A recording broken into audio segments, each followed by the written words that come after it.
वाराणसी के गुदौलिया स्थित पुश्तैनी दुकान की पुत्रवधू अर्चना चंदवानी व अन्य द्वारा गलत व फर्जी ढंग से इच्छा के विरुद्ध लिखवा लेने व आए दिन प्रार्थी व उसके पुत्र दिनेश को मारने पीटने तथा गाली गलौज करने और दुकान के स्टाफ विवेक कुमार द्वारा हत्या कर फिकवा देने की एलानिया धमकी देने के संबंध में एडिशनल पुलिस कमिश्नर को ज्ञापन दिया गया। ज्ञापन सौंपने पहुंचे लोगों ने बताया कि खेमचंद सोनिया का वर्तमान निवासी है, जो कि अत्यंत ही वृद्ध व्यक्ति हैं। प्रार्थी की पुत्र वधू अर्चना चंदवानी विगत कई सालों से प्रार्थी व उसके पुत्र दिनेश को शारीरिक और मानसिक यातनाएं दे रही है। प्रार्थी हमेशा से अपने पुत्र के देखरेख, इलाज आदि का खर्च भी वहन करता रहा है। पुत्र वधू द्वारा गुदौलिया स्थित दुकान को फर्जी ढंग से व कूट रचित दस्तावेज तैयार कर अपने पक्ष में कर लिया। प्रार्थी द्वारा अपनी दुकान लिखने के लिए मना करने पर उसको बर्बरतापूर्वक मारते पीटते रही व अपने विश्वास में लेकर करीब 3 साल पूर्व अपने हक में कराने में सफल रही। इसका विरोध करने व स्थानीय थाने पर सहायता की गुहार लगाने पर प्रशासन द्वारा पुत्र वधू अर्चना से लिखित तौर पर उसकी देखरेख की जिम्मेदारी सौंप दी गई। कल यानी 24 अप्रैल को रात्रि करीब 3 बजे प्रार्थी को मार पीट कर घर से बाहर निकाल दिया। प्रार्थी असहाय स्थिति में सड़क पर पड़ा रहा। तभी प्रार्थी के पुत्र दिनेश को सूचना मिली, वो उसे अपने साथ ले गया। उन्होंने उपरोक्त परिस्थितियों को गंभीरता से संज्ञान में लेते हुए विपक्षी अर्चना चंदवानी के विरुद्ध विधिक कार्रवाई करने और प्रार्थी की उक्त दुकान उसके हक में करने का निर्देश देने और अर्चना के विरुद्ध दंडात्मक कानूनी कार्रवाई करने की मांग की। सिंधी है, हमारे साथ दुर्घटना घटी है, बहू मेरे साथ अत्याचार कर रही है, हमको मार रहा, पीट रहा, धोखे से सब धोखाधड़ी के साथ हजम कर दी। पैसा भी ले ली, धन दौलत तो छोड़िए, पर कपड़ा लत्ता तक नहीं छोड़ी।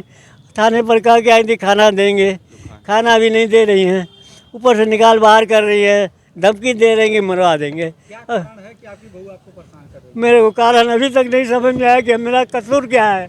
हमारे साथ न्याय किया जाए कि हमने क्या कसूर किया है। हम दब के रहे हैं, बच्चे को पाला है, घर में रह रहे, इनके साथ कुछ लिया दिया नहीं। कितने दिनों से चल रहा है ये? हम इनके साथ काफ़ी दिनों से नहीं, काफ़ी सालों से हैं, लेकिन ये कुछ दिनों से इनके पहले वाले बच्चे आ गए हैं, इसलिए हमको परेशान कर रही है। पहले वाले बच्चे हमको मालूम भी नहीं था कि इनकी पहले भी शादी हो चुकी है। इन्होंने धोखेधड़ी से शादी करके हमारे बच्चे को फुसला के लव मैरिज किया, फिर भी हमने कुछ नहीं कहा। इन्होंने सब कुछ कहा, लिख दो, हम तुम्हारा पालन पोषण करेंगे।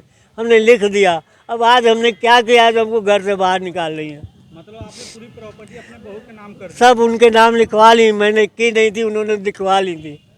तो आप गए थे कमिश्नर साहब ने क्या आश्वासन? यहाँ से आदेश गया था, उनको लिख के दिया था, उन्होंने वहाँ लिख के दिया कि इनको हम पालन करेंगे, 50 रुपया रोज देंगे, लेकिन 50 का 5 रुपया भी नहीं। तो आज आपको क्या बोला गया अधिकारी के द्वारा? अधिकार किया उनको, थाने पहुँचे कि जांच की जाए, इनकी मुकदमा चले इनके ऊपर, हमारे साथ न्याय किया जाए बस।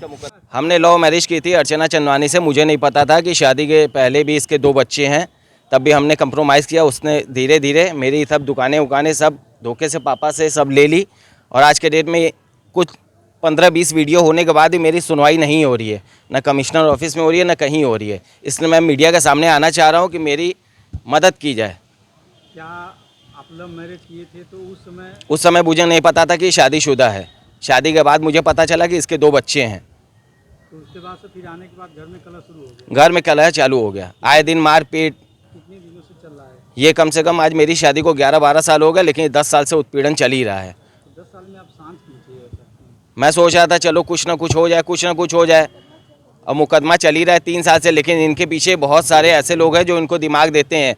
कुछ जैसे विवेक कुमार इनके दुकान पे है, आए दिन रास्ते में रोक के हमको धमकी देता है कि केस वापस ले लो, नहीं तो तुमको जान से मरवा देंगे। तो आप क्या चाहते हैं? हम चाहते हैं मेरे साथ न्याय हो और अर्चना चंदवानी को भी सज़ा दी जाए और विवेक कुमार को भी सज़ा दी जाए। तो अभी आज आप कहाँ आए थे? कमिश्नर ऑफिस के पास आ रहे, पिता का न्याय दिलाने के लिए। अभी हम 2-3 जगह और एप्लीकेशन डालेंगे, मेरी सुनवाई नहीं होगी तो हम अपने आप को आत्मदाह कर देंगे। यहाँ पर क्या बात हुआ अधिकारी से? अधिकारी से यही बात हुआ कि इसकी छानबीन की जाए और अर्चना चंदवानी के ऊपर 420 का मुकदमा किया जाए।